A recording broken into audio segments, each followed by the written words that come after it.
Hola, buenos días. Mi nombre es María Cuña y yo les voy a hablar acerca de la primera parte de la psicología de los grupos.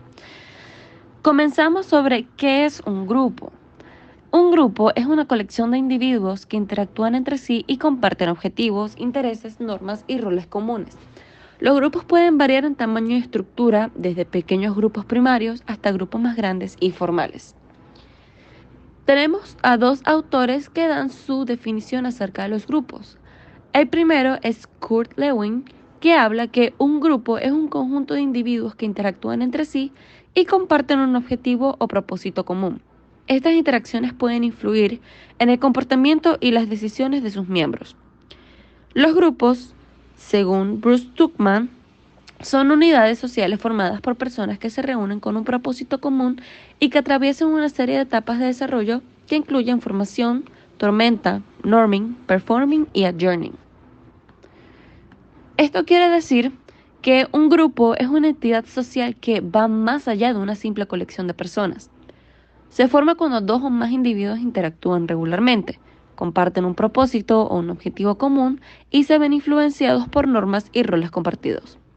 Además, los grupos a menudo desarrollan una identidad colectiva que los distingue de otros grupos y desempeñan un papel esencial en nuestra vida social y en el estudio de la psicología humana. Seguimos con la segunda parte, que sería la clasificación o los tipos de grupos. Los grupos pueden clasificarse en varios tipos según su tamaño, duración y función. Algunos de los tipos comunes de los grupos incluyen los grupos primarios, que estos suelen ser pequeños, íntimos y de larga duración. Tenemos que son de relaciones personales profundas y afectivas. Un ejemplo de esto sería una familia nuclear compuesta por padres e hijos. Tenemos a los grupos secundarios, que estos son mucho más grandes, pero son menos íntimos. Y suelen ser menos personales, pero aún así son significativos para las personas. Un ejemplo de esto puede ser un grupo de estudiantes que se reúnen para estudiar un examen. Seguimos con los otros tipos de grupos, que son los formales, ya que entramos en grupos de trabajo, se podría decir, ya que estos tienen una estructura organizada, definida y con objetivos establecidos. Y estos también se rigen por normas y reglas establecidas. Un ejemplo de esto que podemos visualizar es un comité de planificación en una organización. Y el último que vamos a mencionar son los grupos informales, que son los que carecen de estructura formal, se basan en relaciones personales y amistades dentro del grupo, y un ejemplo de esto puede ser un grupo de compañeros de trabajo que salen, se reúnen para almorzar juntos. Ahora vamos a profundizar entre cada uno de estos grupos. Vamos a comenzar con los grupos primarios. Estos suelen ser pequeños en número de miembros, lo que facilita la interacción cara a cara y relaciones personales profundas. Los miembros comparten pensamientos, sentimientos y experiencias personales. Tienden a existir durante un largo periodo de tiempo y pueden incluir relaciones a lo largo de toda la vida. Desempeñan un papel fundamental en la construcción de la identidad personal y la autoimagen de los individuos. ¿Qué quiere decir esto? Podemos ver que los grupos primarios son pequeños y estrechamente relacionados, generalmente compuestos por amigos cercanos y familiares. Estos grupos son fundamentales en la satisfacción de necesidades emocionales y sociales y también desempeñan un papel importante en la formación de la identidad personal. Seguimos con los grupos secundarios. Los grupos secundarios pueden variar en tamaño desde más pequeños hasta más grandes, dependiendo de su propósito y contexto. Aunque las relaciones en estos grupos pueden ser significativas, estas son menos íntimas que en los grupos primarios. Se forman en torno a objetivos o intereses específicos, como el trabajo, la educación, la afiliación religiosa o los intereses compartidos. La duración de los grupos secundarios puede variar ampliamente desde grupos de proyecto a corto plazo hasta grupos de largo plazo. ¿Qué quiere decir esto? Los grupos secundarios son más grandes y, como hemos mencionado anteriormente, son menos íntimos que los grupos primarios. Estos, como hemos mencionado, incluyen los compañeros de trabajo, compañeros de clase y otros grupos en los que las interacciones tienden a ser menos personales, pero aún tienen importancia social y funcional para cada uno de los individuos. Vamos ahora a tomar lugar con los grupos formales e informales. Comenzamos con que los grupos formales tienen una estructura organizativa clara con roles, normas y procedimientos bien definidos. A menudo se forman en un entorno laboral, es lo general. Este también puede formarse en un entorno educativo o institucional con un propósito específico relacionado con los objetivos de la organización. Pueden incluir una jerarquía de roles, desde líderes hasta miembros, y se espera que los miembros cumplan con sus responsabilidades de acuerdo con las normas establecidas. Versus tenemos los grupos informales, que los grupos informales carecen de una estructura organizativa formal y roles claramente definidos. Las relaciones son más flexibles y menos rígidas. A pesar de estar dentro de un entorno formal, suelen ser informales. Suele basarse en relaciones personales y afinidades, no en un propósito organizacional específico. Puede ser de corta duración o perdurar en el tiempo prolongado. Tienen una estructura más horizontal, con menos jerarquía y liderazgo formal. ¿Qué quiere decir esto? Los grupos formales tienen una estructura organizativa definida, roles específicos y objetivos establecidos como equipos de trabajo en una empresa, mientras que los grupos informales carecen de esta estructura formal y a menudo se forman en torno a intereses comunes, como un grupo de amigos en una comunidad en línea o un grupo de amigos de trabajo, como hemos mencionado anteriormente, salen a comer y se reúnen. Seguimos entonces con las características de los grupos. Los grupos suelen tener un propósito, objetivo o tarea compartida que motiva su existencia. Esto puede variar desde completar una tarea específica hasta satisfacer necesidades emocionales o sociales. Como segunda característica tenemos que la comunicación es fundamental en los grupos. Los grupos se comunican para compartir información, tomar decisiones, resolver conflictos y mantener relaciones sociales. Los conflictos pueden surgir en los grupos debido a diferencias de opinión, objetivos o roles. La forma en que se maneja el conflicto puede tener un impacto significativo en la cohesión de grupo. Las características comunes también de los grupos incluyen que la interacción social entre sus miembros, la presencia de normas que regulan el comportamiento, dichos roles que definen las funciones de cada miembro y la formación de una identidad grupal que crea un sentido. Esto puede ayudar a crear un sentido de pertenencia y cohesión. Hola, mi nombre es María García y hoy les voy a hablar sobre la psicología de los grupos, su definición, alcance y aplicación. La psicología de los grupos es una rama de la psicología social que se ocupa de estudiar el comportamiento de las personas cuando forman parte de un grupo, así como la dinámica y las relaciones que se establecen entre los miembros del grupo y con otros grupos. La psicología de los grupos tiene como objetivo comprender cómo se forman los grupos, qué características los definen, qué funciones cumplen, qué procesos psicosociales se dan en su seno y cómo influyen en el individuo y en la sociedad. La psicología de los grupos tiene un amplio alcance y aplicación, ya que los grupos son una realidad cotidiana y omnipresente en la vida humana. Los grupos pueden ser de diferentes tipos según su tamaño, su grado de cohesión, su estructura, su finalidad, su duración, entre otras cosas. Algunos ejemplos de grupos son la familia, los amigos, los compañeros de trabajo, los equipos deportivos, las organizaciones, las comunidades y las naciones. La psicología de los grupos pueden ayudar a mejorar el funcionamiento y el rendimiento de los grupos, así como a prevenir o resolver los conflictos que puedan surgir entre ellos. También puede contribuir a fomentar la cooperación, la solidaridad, la diversidad y la inclusión entre los grupos. Además, la psicología de los grupos puede facilitar el desarrollo personal y social de los individuos que participan en ellos, potenciando su identidad, su autoestima, su aprendizaje, su creatividad y su bienestar. Dinámica de grupos. La dinámica de grupos es un campo de estudio de la psicología social que se ocupa de las interacciones, los procesos y los fenómenos que ocurren en los grupos humanos. Según Kurt Lewin, el fundador de esta disciplina, la dinámica de grupos es la designación de las fuerzas que actúan en el grupo y que influyen en su comportamiento.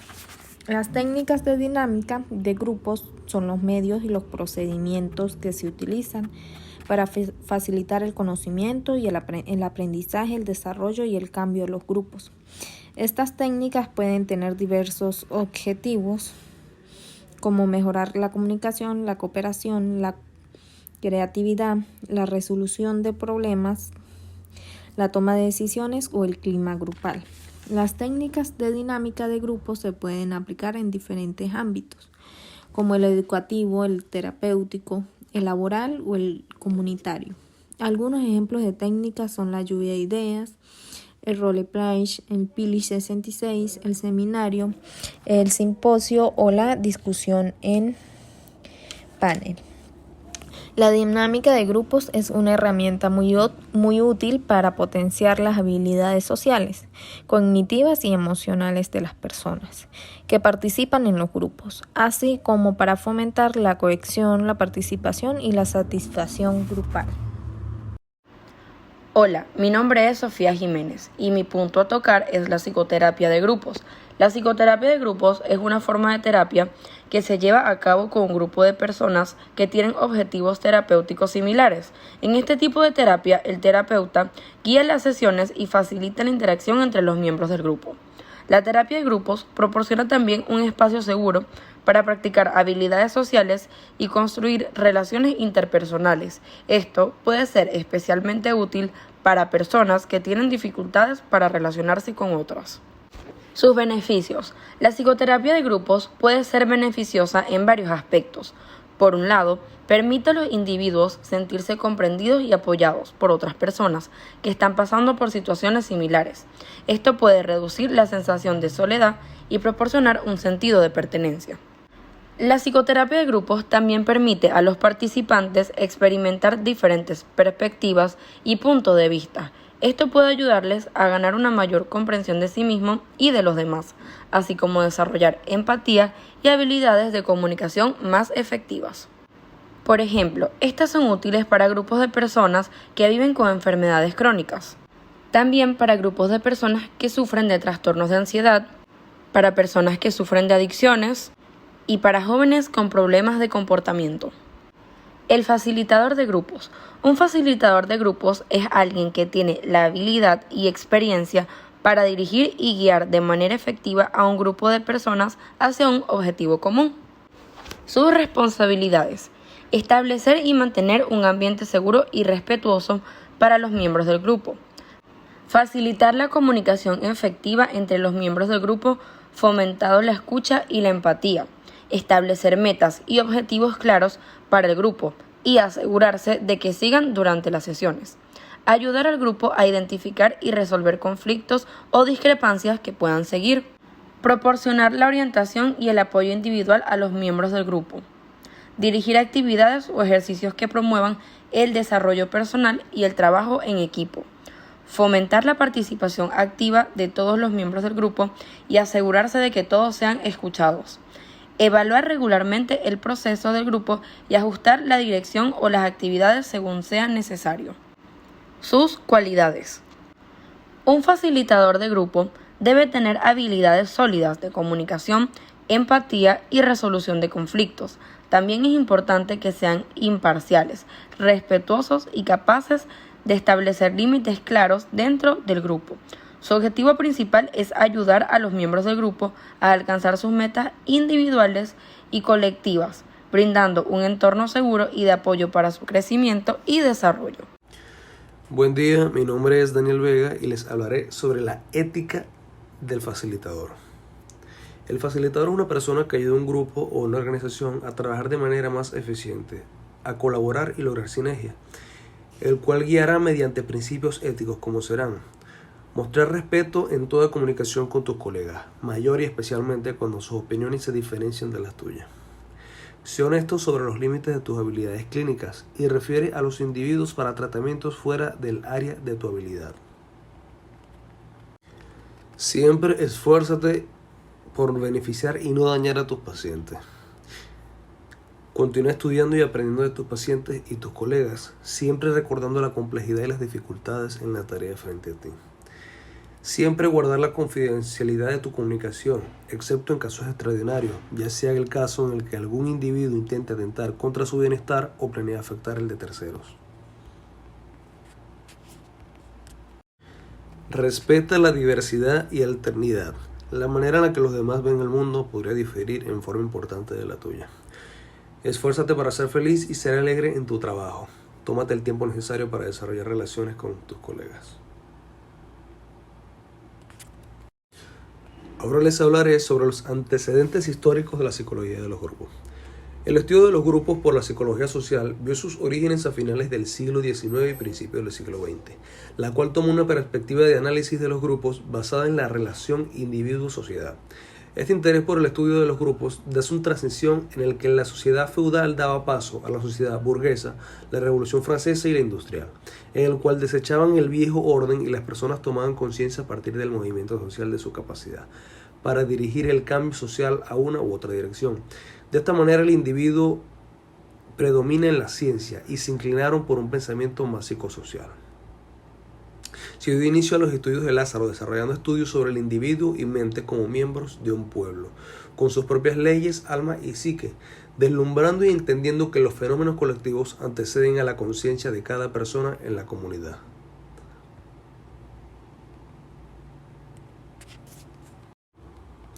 Surgimiento de líderes fascistas. No obstante, debido a los acontecimientos sociopolíticos a finales del siglo XIX y principios del siglo XX, en el que hay un surgimiento de líderes fascistas cada vez más notorio, la psicología de los pueblos no tardó mucho en dejar paso a la psicología de las multitudes y las masas, que fue un reflejo de las preocupaciones políticas de varios científicos.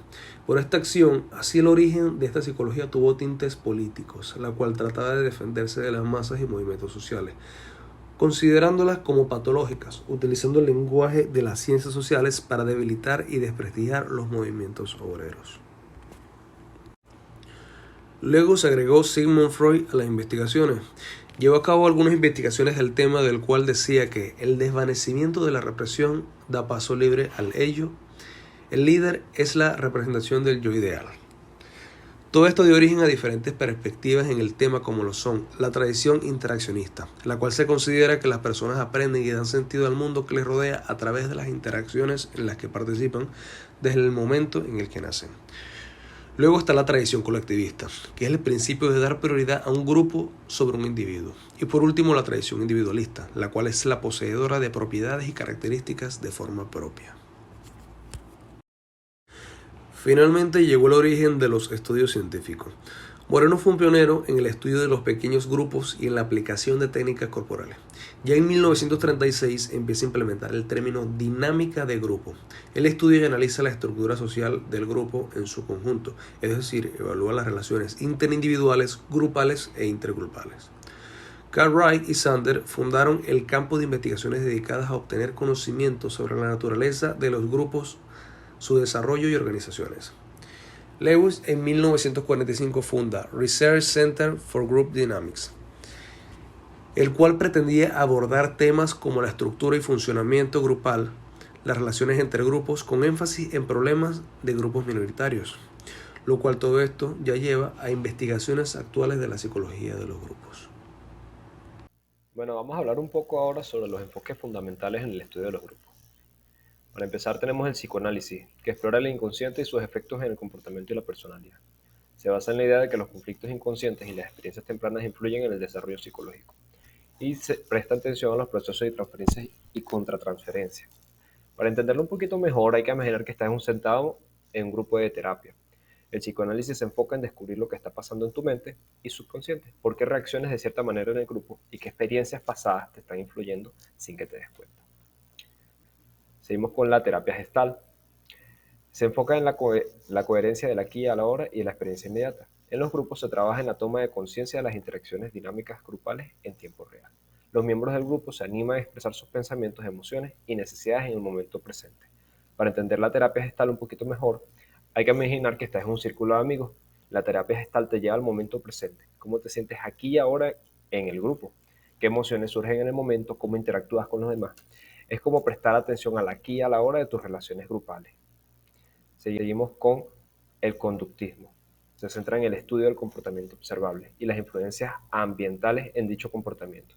Observa y analiza cómo las contingencias de reforzamiento, las recompensas y los castigos, afectan el comportamiento de los miembros del grupo. Se estudia las respuestas emocionales y conductuales en función de las interpretaciones grupales. Para entender un poquito el conductismo, hay que pensar igualmente que estamos en un equipo de trabajo. El conductismo se centra en lo que se ve y en lo que se observa. Es solo sensorial. Cómo se comportan los miembros del grupo, qué los motiva, qué recompensas o castigos afectan su comportamiento en el grupo. Es como analizar el comportamiento de los jugadores de ajedrez. Tenemos el psicodrama. El psicodrama utiliza la dramatización y la representación de escenas para explorar conflictos y emociones. En un grupo de psicodrama, los miembros asumen roles y actúan en situaciones para comprender mejor sus propias experiencias y relaciones. Se busca promover la empatía y la comprensión mutua a través de la representación de situaciones problemáticas. Para entenderlo, hay que pensar que estás en un grupo de actores. El psicodrama es como hacer una obra de teatro de tus problemas. Te pones los zapatos de los demás y actúas en situaciones para entender mejor tus emociones y relaciones con el grupo, como un juego de roles terapéutico. Tenemos la bioenergética. La bioenergética se enfoca en la conexión entre la mente y el cuerpo y en cómo las tensiones emocionales pueden manifestarse en el cuerpo. En grupo se realizan ejercicios corporales respiratorios para liberar tensión acumulada y permitir la expresión emocional. Se busca mejorar la salud mental a través de la liberación de bloqueos emocionales y la integración de la mente y del cuerpo. Para entenderla, hay que imaginar hacer ejercicios físicos en grupo. La bioenergética conecta el cuerpo y la mente. Sientes tensión en tu cuerpo cuando estás en el grupo. Puedes liberar esa tensión a través de ejercicios corporales, como una especie de yoga emocional en grupo. Seguimos con el análisis transaccional. El análisis transaccional se centra en transacciones sociales y relaciones interpersonales. Se analizan las transacciones comunicativas y los juegos psicológicos que pueden surgir en las interacciones grupales. Se busca mejorar la comunicación y la comprensión mutua entre los miembros del grupo. Para entenderlo, hay que pensar que estás en una conversación de grupo. El análisis transaccional se enfoca en cómo te comunicas con los demás, qué juegos psicológicos juegas en tus interacciones grupales, cómo puedes mejorar la comunicación y las relaciones. Es como descifrar el código en tus conversaciones de grupo, esos códigos que no somos capaces de ver por sí solos. Para la programación neurolingüística se basa en la idea de que los patrones del lenguaje y pensamiento exitosos pueden ser modelados y aprendidos. Se utilizan las técnicas de PNL para mejorar la comunicación y la empatía y la resolución de conflictos. Se enfatiza en la importancia de la comunicación efectiva y el entendimiento de las perspectivas de los demás. Para entenderlo, hay que imaginar mejorar tus habilidades en comunicación en un grupo. La PNL es como aprender trucos para hablar y entender mejor a los demás. ¿Cómo puedes usar el lenguaje y el pensamiento de manera más efectiva en el grupo? Es como aprender un nuevo idioma emocional. La inteligencia emocional se refiere a la capacidad de reconocer y comprender y gestionar las emociones propias y de los demás. Trabajar en el desarrollo de habilidades emocionales para mejorar la colaboración, la empatía y la resolución de conflictos. Promueve la conciencia emocional y la habilidad para manejar emociones de manera constructiva en un contexto grupal. Para entenderlo un poco mejor, hay que pensar en cómo te llevas con tus amigos en un grupo. La inteligencia emocional se trata de reconocer, entender y gestionar tus emociones y las de los demás en el grupo. ¿Cómo puedes ser más empático y resolver conflictos de manera constructiva en tus relaciones grupales? Es como ser un experto en las emociones del grupo. Y bueno, eso ha sido todo. Ha hablado Gustavo Salas. Gracias.